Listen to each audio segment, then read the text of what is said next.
The sound of my name echoes off the marble walls, sharp and clean, like a champagne flute shattering on the floor. Congratulations, partner. The words hang in the air, a cloud of smoke after a gunshot. The applause starts, a polite, distant patter of rain against a windowpane. I don't hear it. I don't feel the hand of Mr. Sterling on my shoulder. My eyes are locked on my husband, on Mark. He's standing 10 feet away, next to the mahogany credenza. He isn't smiling. He isn't clapping.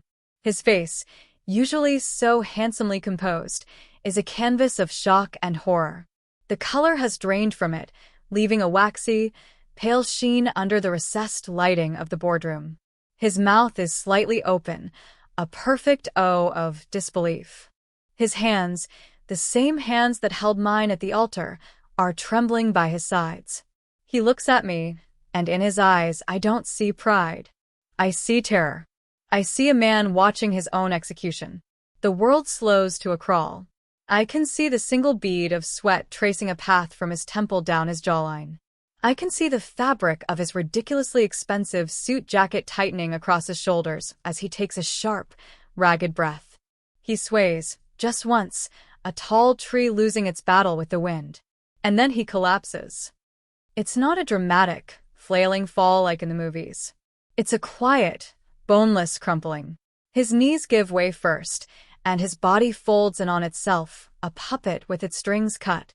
The sound his body makes when it hits the floor is sickeningly final. A heavy, hollow thud that silences the applause instantly. The building holds its breath. In the dead silence, all I can think is, he promised he would leave me if I didn't make partner. He never said what would happen if I did. If you've ever felt the ground shift beneath your feet like that, tell me in the comments. I read all of them. And if you haven't already, subscribing helps me share more stories like this one.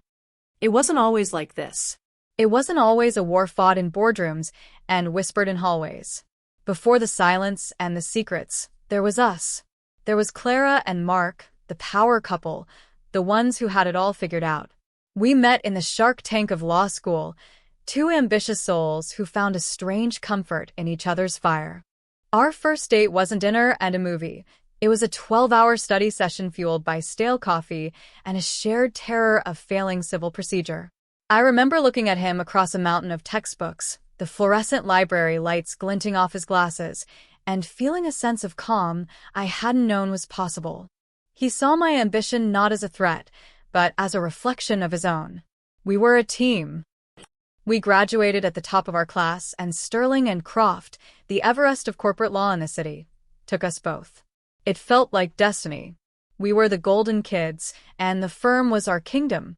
We bought an apartment with floor-to-ceiling windows that looked out over the city lights, a glittering tapestry that we believed was ours for the taking. Our life was a carefully curated collection of perfect moments. Sunday mornings with the New York Times spread across our marble kitchen island, the smell of his coffee brewing. Late nights at the office, where he'd bring me a container of takeout, a silent understanding passing between us that this sacrifice, this exhaustion, was the price of admission to the life we wanted. He was my biggest cheerleader. When I was drowning in discovery for a case, he'd talk me off the ledge. When I won a tough motion, he'd open a bottle of champagne we couldn't really afford and toast to Mrs. Partner in the making. He was 3 years my senior, a few rungs ahead of me on the ladder, and I saw his career as our shared victory. His successes were mine, and mine were his.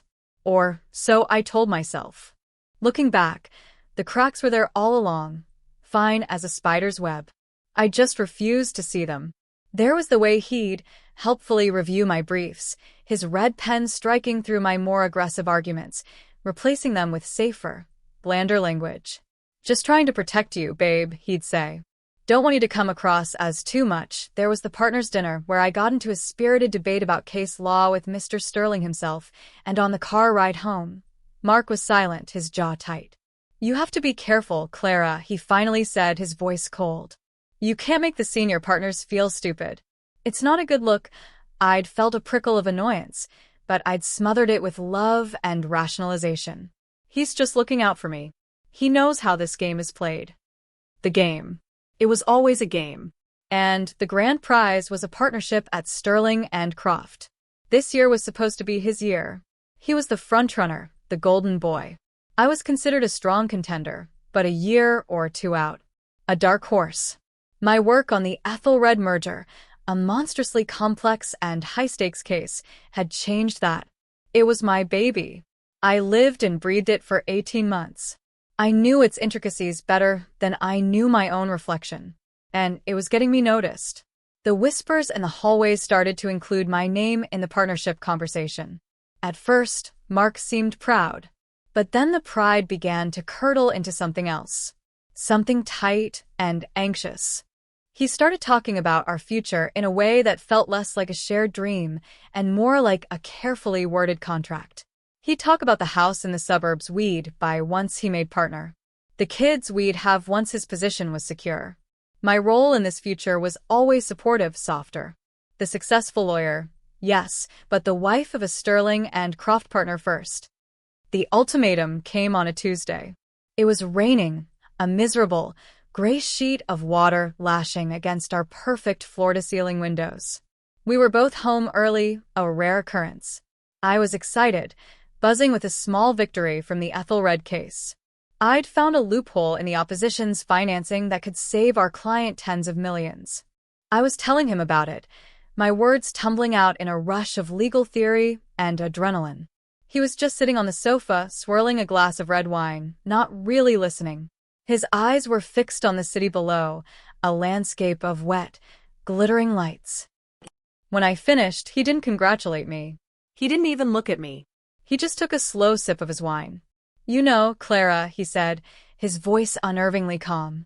"This year is everything. For us." I waited, a knot of confusion tightening in my stomach. "I'm on the 5-yard line," he continued, still not looking at me. "It's my time. Everyone knows it. The partners, the associates, it's my year." I nodded slowly. "I know. And you deserve it. You've worked so hard." He finally turned his head, and his eyes were cold, devoid of the warmth I loved. "They're not going to make two partners from the same department in the same year, Clara. Especially not a husband and wife. It's unheard of. It looks messy." The air in the room grew thin, hard to breathe. I knew where this was going, but my mind refused to accept it. "So," he said, placing his wine glass on the coaster with a deliberate, soft click, "you need to pull back. Let the Ethelred merger coast. Pass the final arguments to David. He can handle it. You've done the heavy lifting. Let someone else carry it over the finish line." I stared at him, speechless. My case. My 18 months of sleepless nights and sacrifice weekends. He wanted me to just hand it over? "Mark, I can't do that," I whispered. "This case, it's my career." He stood up and walked over to the window, his back to me. "No, my career is our career. My partnership is our future. The house, the family, all of it. It all starts with me making partner this year." He was talking about our life together as if it were a business plan, a series of strategic objectives. The love and partnership felt like they were evaporating from the room, leaving only a cold, hard transaction. I stood up, my own hands starting to tremble. "What are you saying?" He turned around, and the mask of the supportive husband was gone completely. In its place was a stranger, a man with the dead eyes of a corporate raider. "I'm saying that if you make partner, and I don't think us survives that. I can't be that man, Clara. The one whose wife overshadows him. It won't work." He took a step closer, his voice dropping to a low, menacing tone. "So you have a choice. You can have your career, or you can have your husband. If you don't make partner this year, you can always try again next year, or the year after. You're brilliant, you'll get it eventually. But if I don't make it this year, with you getting it instead, I'm leaving. I'll leave you, and I'll leave the firm. And I will never look back." He said it so simply, so matter-of-factly.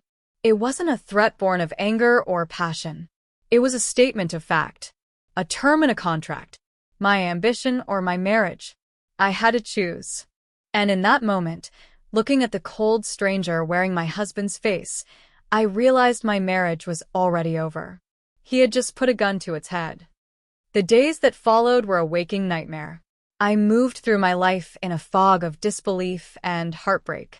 Every time I looked at Mark, I saw the man at the window, his eyes like chips of ice. I tried to tell myself it was the pressure. The firm was a crucible, it warped people.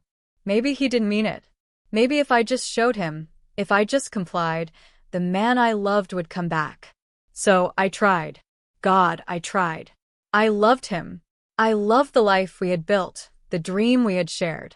I wasn't ready to let it go. At work, I started to pull back, and it felt like I was physically cutting pieces of myself away. I let a deadline for a minor Ethelred brief slip by a day. It was the first deadline I had ever missed in my professional life. My direct supervisor, a senior associate named Maria, called me into her office. Her expression wasn't angry. It was confused, concerned. "Everything okay, Clara? This isn't like you." I mumbled something about being under the weather, a vague, pathetic excuse that I could tell she didn't buy. The shame was a hot flush that crept up my neck. I felt weak, incompetent. I was letting my team down, letting myself down. That night, I tried to talk to Mark about it. I found him in his study, reviewing documents. "Mark," I started, my voice small. "This is harder than I thought. Missing that deadline today, it felt awful. Can we talk about this? Maybe there's another way." He didn't even look up from a screen. "It's for the best, honey. Think of the big picture. Our future." His tone was dismissive, patronizing. He was treating me like a child who didn't understand what was good for her. There was no discussion, no compromise. The decision had been made, and I was expected to fall in line.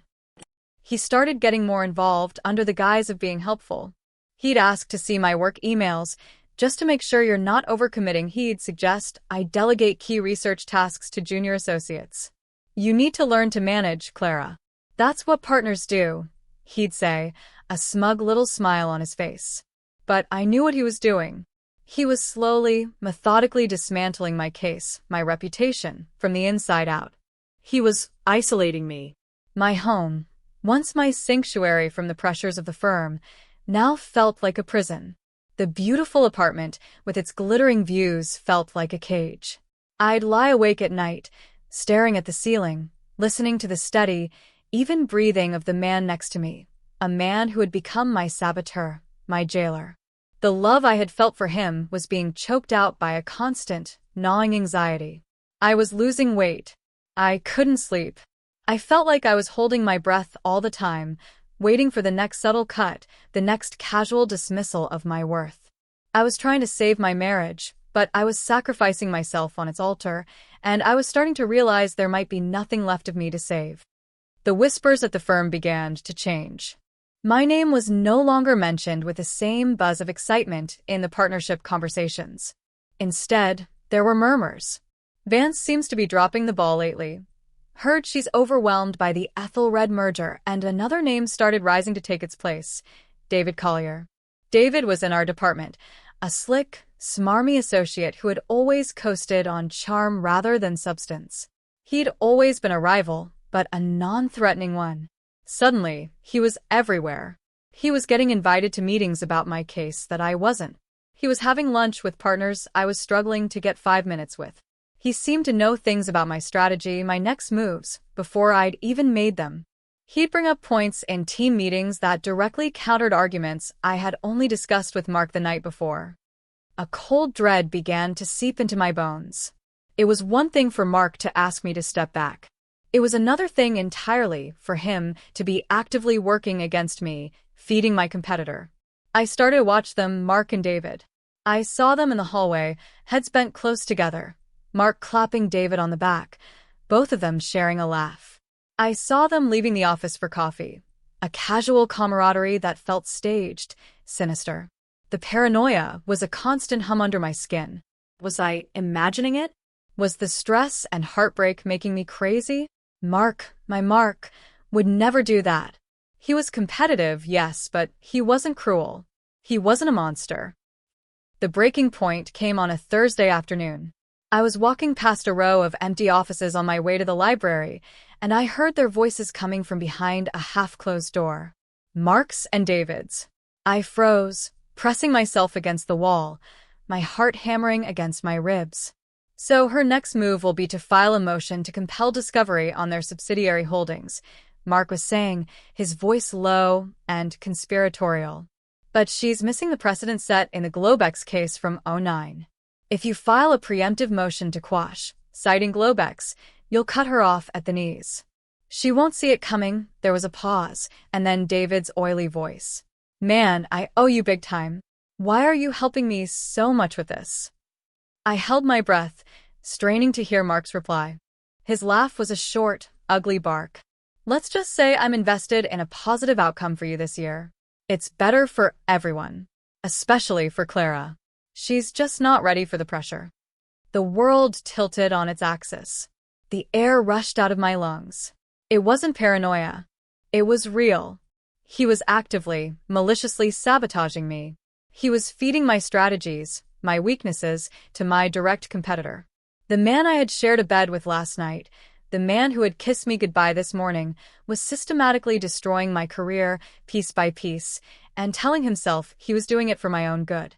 The betrayal wasn't a clean cut. It was a serrated blade, twisting in my gut.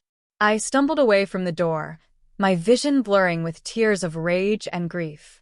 I made it to the ladies' room and locked myself in a stall, collapsing against the cold partition. I didn't sob.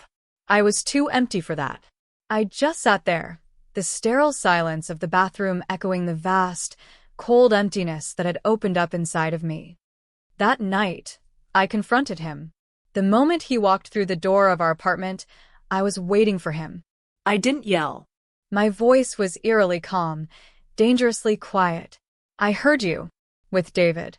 In the West Wing conference room, I watched his face. For a split second, a flicker of panic in his eyes. But it was gone as quickly as it came, replaced by a mask of weary concern. He loosened his tie, tossing his briefcase onto a chair. Clara, what are you talking about? The gaslighting began. It was a masterclass in emotional manipulation. I was just giving David some advice. He's a friend. He's struggling on his case, and I was helping him out. You know, we're all supposed to be a team here. I just stared at him. You gave him my strategy, Mark. You told him how to beat me, he sighed, running a hand through his hair in a gesture of pure performance. He was playing the part of the patient husband dealing with his hysterical wife. Honey, you are so stressed out. You're twisting things. You're not thinking clearly. The pressure of this partnership race is getting to you. Maybe it's a good thing you're pulling back. You're clearly not handling it well. He called me paranoid. He called me hysterical.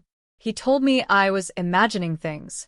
He said it with such conviction, with such a look of loving concern on his face, that for a terrifying moment, I almost believed him. Was I crazy? Was this all in my head? But then I remembered the sound of his voice in that conference room, the cold, calculating tone as he laid out the blueprint for my defeat. No, I wasn't crazy. I was being played. My husband wasn't just my competitor. He was my enemy. My support system, the one person on earth I thought I could trust, was actively working to destroy me. Our beautiful home was no longer a sanctuary. It was enemy territory. And I was utterly, terrifyingly alone. I spent the next week in a state of suspended animation. At home, I was a ghost. I stopped talking to Mark unless absolutely necessary. I slept on the very edge of the bed, my body rigid, a wall of ice between us. He seemed to take my silence as acquiescence, as defeat. He became more confident, more relaxed. He thought he had won. At work, I was just going through the motions. The fire for the Ethelred case had been extinguished, replaced by a dull, aching exhaustion. I was beaten. My career was stalling. My marriage was a lie, and the woman I saw in the mirror was a stranger, hollowed out, haunted. One night, I stayed late, long after everyone else had gone home. The office was silent, a cavern of glass and steel. I sat in my chair, the screen of my computer casting a pale blue light on my face. I had a browser window open to a website for divorce attorneys. I stared at the schedule a consultation button, my finger hovering over the mouse. This was it. The end of everything. Giving up on my career, ending my marriage. Failure on all fronts. I felt a tear slide down my cheek, hot against my cold skin. I was about to click the button to surrender completely when my desk phone rang. The sound was so jarring in the silence that I jumped. The caller ID read, A. Sterling, private. Arthur Sterling, the founding partner, the living legend. A man so powerful, he was more of a concept than a person at the firm. He never called associates. He summoned them. My blood ran cold. This was it. He was calling to fire me, to officially take me off the Ethelred case. I took a shaky breath and answered. Clara Vance. His voice was like gravel and whiskey, old and powerful. My office. Now he hung up. I walked the long, carpeted hallway to the corner office like a prisoner on her way to the gallows. The door was ajar. I pushed it open. He was sitting behind his enormous desk, a silhouette against the glittering backdrop of the city. The only light in the room came from a small green banker's lamp on his desk. Close the door, he said without looking up. I did as I was told, my heart pounding a frantic rhythm against my ribs. He gestured to the leather chair opposite his desk. Set. He still hadn't looked at me. He was studying a file on his desk. My file. You've been at this firm for 5 years, Ms. Vance, he began, his voice a low rumble. In those 5 years, you have never missed a deadline. You have billed more hours than any associate in your class. Your work has been, until recently, exemplary. He paused, letting the words, until recently, hang in the air between us like a guillotine. He finally closed the file and looked at me. His eyes were pale blue, and they didn't miss a thing. They were the eyes of a man who had seen it all, who could smell weakness and lies from a mile away. So, he said, leaning forward, his hands clasped on the desk. You can imagine my confusion when, in the final stages of the most important merger this firm has handled in a decade, my star associate suddenly decides to start fumbling the ball. Missing deadlines. Submitting subpar work. Deferring to lesser talents like David Collier. It's a puzzle. He stared at me, waiting. I didn't know what to say. Should I tell him? Should I expose Mark? What would happen? He would deny everything. I would look like a bitter, vengeful wife. They would believe him, the golden boy. I would be fired, disgraced. I opened my mouth, but no words came out. I just shook my head slightly, looking down at my hands, twisted together in my lap. He sighed, a sound of deep disappointment. I didn't get to where I am by being an idiot, Clara, he said, his voice softening slightly, but losing none of its edge. I see what's happening. I see the lunch meetings. I hear the whispers. I see your husband positioning his knight to take out your queen, and I see you letting him do it. My head snapped up. I stared at him, my eyes wide with shock. He knew, he continued, his gaze pinning me to the chair. I have invested a lot of time and resources in you. I don't make bad investments. I saw a killer in you, a brilliant legal mind with the tenacity of a bulldog. But what I'm seeing now is a victim. Someone willing to light her own career on fire to keep her husband warm. He leaned back in his chair. The question is, what are you going to do about it? Are you going to lie down and let him walk all over you, all over this firm's investment in you? Or are you going to fight back?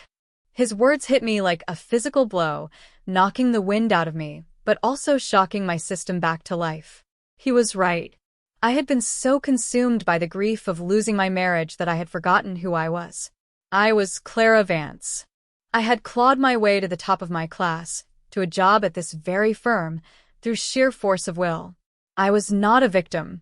The sadness that had been drowning me for weeks began to recede, and in its place, something else rose up. Something cold and hard and sharp. It was rage. A pure, clean, clarifying rage. My marriage wasn't dying, it was already dead. Mark had murdered it on that rainy Tuesday. This was no longer about saving my relationship. This was about saving myself. This was about justice. I looked Mr. Sterling straight in the eye, and for the first time in weeks, my voice was steady. I'm going to fight back, a slow, thin smile spread across his ancient face. Good. I was hoping you'd say that. The war began that night. I walked out of Sterling's office, a different woman. The grief was still there, a cold stone in my stomach, but it was now fuel for the fire he had reignited. The plan was simple: play the part and fight in the shadows. At home, I became the perfect picture of the defeated wife. I was quiet, compliant, apologetic. I let Mark believe he had broken me. I'd ask his advice on minor things at work, making him feel powerful and in control. "You were right, Mark," I'd say, my voice carefully modulated to sound weary. "I was in over my head. I'm glad you're here to guide me." His ego swelled. He became complacent, arrogant, dropping his guard. He thought the game was over. He had no idea it had just begun. At the office, I was a ghost with a vendetta. I started coming in at 5 a.m. and leaving after midnight. I told Mark I was just tying up loose ends before transitioning the Ethelred case over to David. In reality, I was building an arsenal. My first recruit was Sarah, a brilliant, hungry first-year associate I had mentored. I cornered her in the library one night, my heart pounding. I needed an ally, someone on the inside who wasn't on Mark's radar. I laid out a carefully redacted version of the situation, framing it as a professional rivalry with David that had turned ugly. I didn't mention Mark. I didn't have to. Sarah was sharp. She'd seen the shift, heard the rumors. She saw the injustice. "What do you need me to do?" she asked, her eyes gleaming with a fierce loyalty that almost brought me to tears. Sarah became my eyes and ears. We communicated through a personal, encrypted messaging app. She would forward me email chains I was no longer on, give me summaries of meetings I wasn't invited to. While Mark and David thought I was licking my wounds, I was 2 steps ahead of them, armed with Sarah's intel. I started my own secret investigation. I used the firm's document management system, a labyrinthine digital archive, to track Mark and David's activities. I looked at every document they accessed, every email they sent related to the case. I was building a timeline, a meticulous record of the sabotage. But Mark was smart, and he was senior. He started to notice things. He used his seniority to revoke my access to certain client folders, citing new confidentiality protocols. He was trying to box me in, to cut off my supply lines. The worst came a few days before a major presentation to the Ethelred board.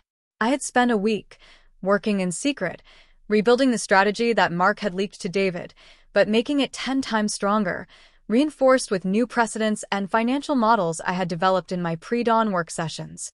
The entire presentation was in a folder on the shared drive. The night before the meeting, I logged on from home to do one final review.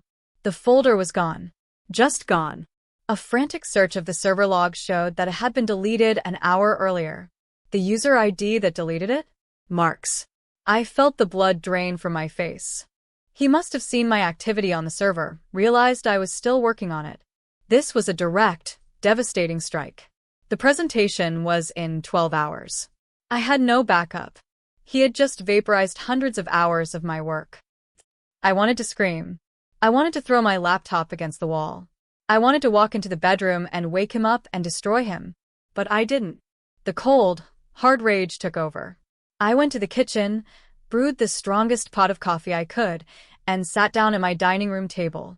I had the entire presentation in my head. Every slide, every bullet point, every case citation. I started rebuilding it from scratch. I typed until my fingers were numb. I cross-referenced data until my eyes burned. Sarah, my loyal soldier, logged on remotely and started pulling the source documents I needed. We worked through the night, a silent, frantic team separated by miles, but united in purpose. The sun was coming up as I saved the final version to a thumb drive. I was exhausted, running on nothing but caffeine and pure, unadulterated fury. I looked like hell. But as I walked into that boardroom an hour later, I had never felt more powerful.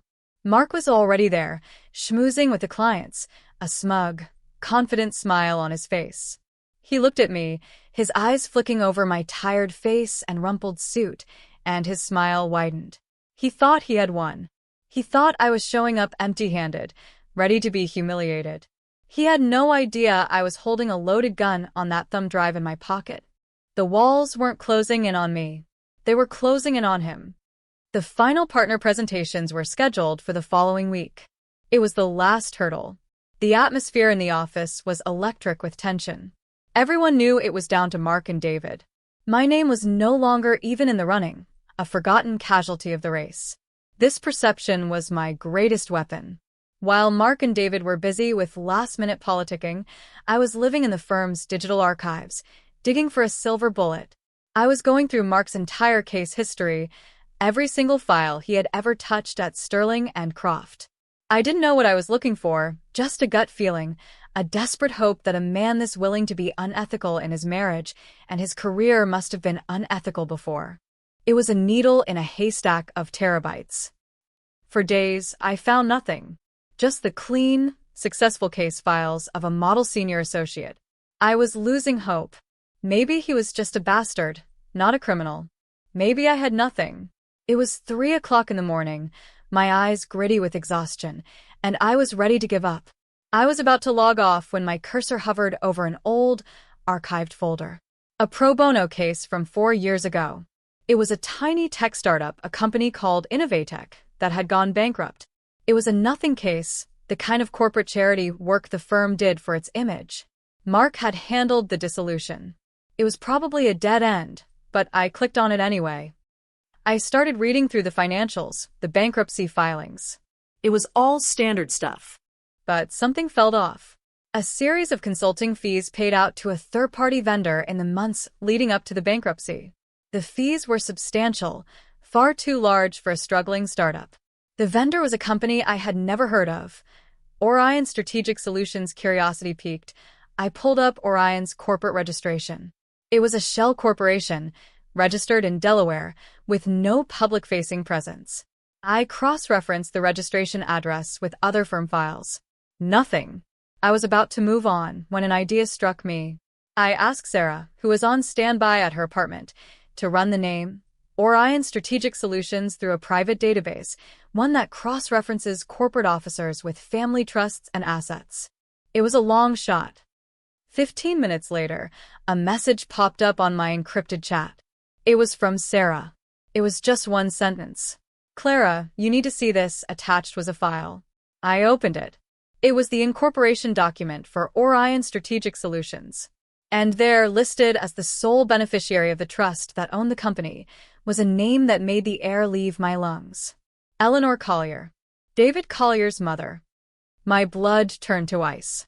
I started digging, a frantic, desperate energy surging through me. I searched for other pro bono cases Mark had handled. I found 2 more, both small businesses that had mysteriously gone bankrupt. And in both cases, in the months leading up to their collapse, there were large consulting fees paid out to Orion Strategic Solutions. The pattern was undeniable. Mark wasn't just a garden-variety snake. He was a predator. He was taking on these small, vulnerable pro bono clients, advising them into taking on debt, and paying exorbitant fees to a shell corporation owned by his friend's family, and then leading them into bankruptcy, burying the evidence in the paperwork. He and David were running a long con, a kickback scheme, using the firm's pro bono program as their own personal slush fund. It all clicked into place with horrifying clarity. The ultimatum, the sabotage. It wasn't just about his ego, his fear of being overshadowed. He was terrified of me.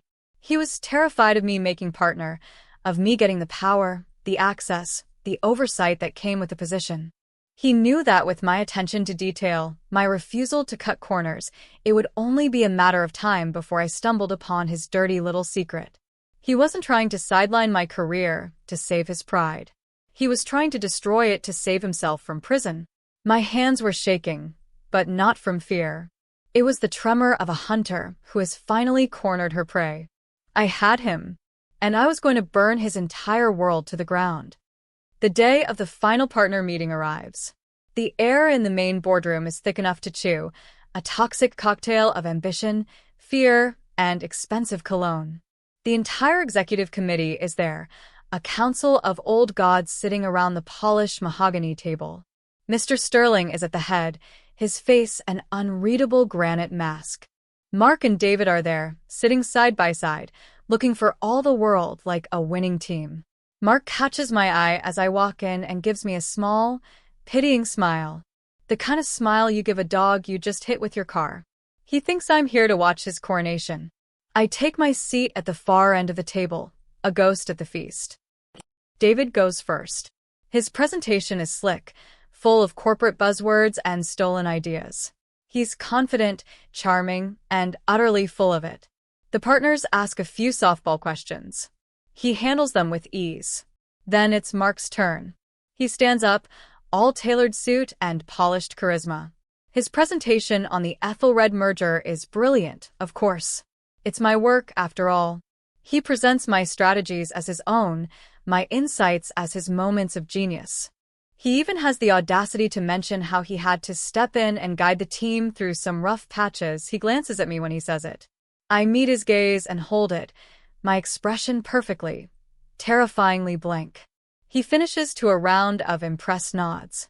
He sits down, oozing self-satisfaction. He's won. Then Mr. Sterling speaks. And finally, we have Ms. Vance. Clara, the floor is yours. A ripple of surprise goes through the room. Mark's smirk falters. He looks confused.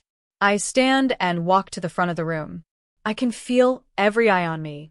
I plug my thumb drive into the laptop. I don't pull up the Ethelred presentation. Instead, the first slide that appears on the massive screen is a single word, in stark black letters. Innovatech.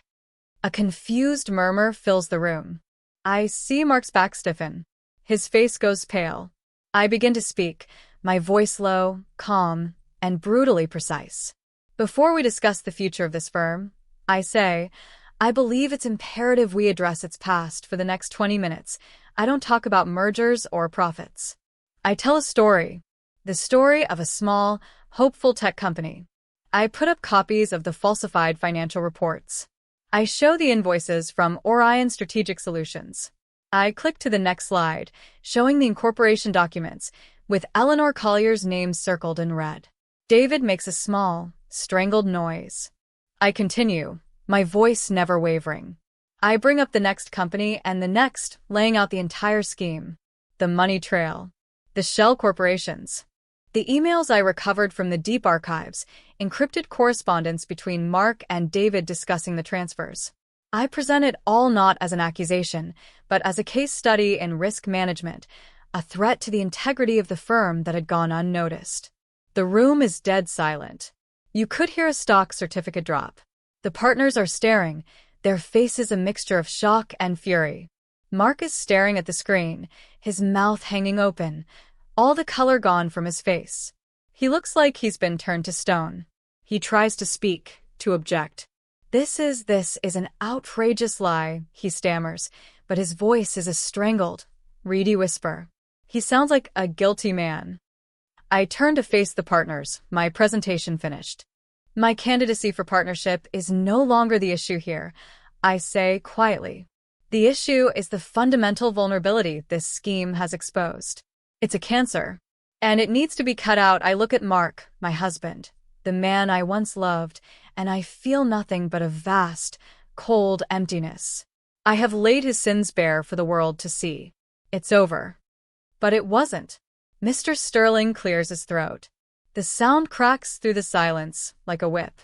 He looks not at Mark, but at me. We are aware of this, Ms. Vance. The words hit me with the force of a physical blow. I stare at him, completely blindsided. What? Sterling continues, his voice like gravel, his eyes boring into me. We've been conducting our own internal investigation for the past 6 months, ever since an anonymous tip came from a former employee of Innovatech. We had the pattern. We had the bank records. What we didn't have was the internal collaborator. We couldn't figure out why a senior associate with a clear path to partnership, he says, gesturing vaguely towards the frozen statue of my husband, would be so reckless. He leans forward, his gaze intense. Your presentation just now wasn't for our benefit. It was for yours. It was the final piece of your valuation. My mind is reeling, trying to catch up. My secret war, my late nights, my investigation, they were watching me the whole time. Sterling's voice drops lower. We needed to see if you had what it takes. Not just the brains to win a case, but the integrity to protect this firm. The courage to root out corruption, no matter the personal cost.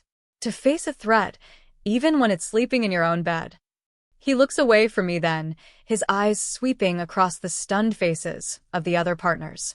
The partnership vote is a formality. There is only one candidate from this department being elevated this year. He turns his gaze back to me, and the corner of his mouth quirks into that thin, rare smile. Congratulations, partner, and that is the moment. The applause starts, real this time, thunderous. My name echoes off the walls. And that is when Mark collapses. His body gives out a complete system failure. He crumples to the floor in a heap of expensive wool and broken ambition. The thud of his body hitting the marble floor silences the room once more. People rush towards him, shouting his name. But I don't move. I just stand there, at the head of the table, watching the man who tried to destroy me being attended to on the floor. I didn't just win the partnership. I hadn't just exposed his crimes. I had, without knowing it, passed the most brutal job interview of my life. I had taken his job, his future, his freedom, and all he could do was fall.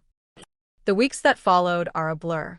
A maelstrom of HR meetings, interviews with outside counsel, and the deafening silence of my apartment. Mark had a panic attack, not a heart attack. He was released from the hospital the next day, only to be met by men in dark suits who were not his colleagues. He was disbarred. He and David are both facing a raft of federal charges. The firm, true to its nature, handled the crisis with ruthless efficiency. The scandal was contained, cauterized, and spun into a story of the firm's robust internal ethics and its zero-tolerance policy for misconduct. I was the hero of that story, the incorruptible new partner who saved the firm from within. They gave me Mark's office. It's on the 54th floor, a corner office with 2 walls of glass. It has a better view than mine did. The day I moved in, a box of his personal effects was on the credenza.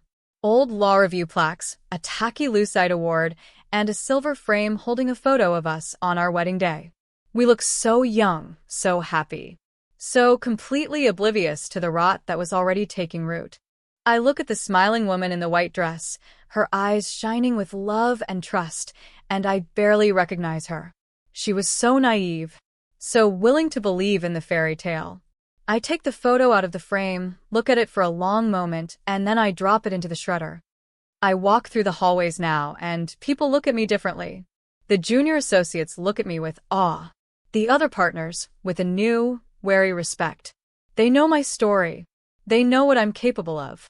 There is a certain power in that, a certain freedom. I am no longer Clara Vance, the brilliant associate. I am Ms. Vance, the partner. The one who took down her own husband to protect the firm. They see a killer. And maybe they're right. But when I'm alone, in this big, empty office, looking out at the city lights spread below me like a carpet of scattered jewels, I don't feel triumph. I don't feel the thrill of victory. I feel a profound, hollow quiet. I won. I won everything I ever thought I wanted. The career, the power, the respect. But the cost was immense. I lost the man I loved, or at least the man I thought he was. I lost the life we built, the future we dreamed of. I had to burn it all down to save myself. And sometimes, in the dead of night, when the silence is at its most absolute, I wonder if that naive girl in the wedding photo is well and truly gone, or if a part of her is still trapped in the ashes, mourning the ghost of a man who never really existed at all. I am alone, but I am not lonely. I am not a victim. I am a survivor. And as I look out at the endless city, I know one thing for sure. I am free. Thanks for being here with me through this. Subscribing helps bring more of these stories to life. Let me know in the comments where you're listening from and what time it is in your world.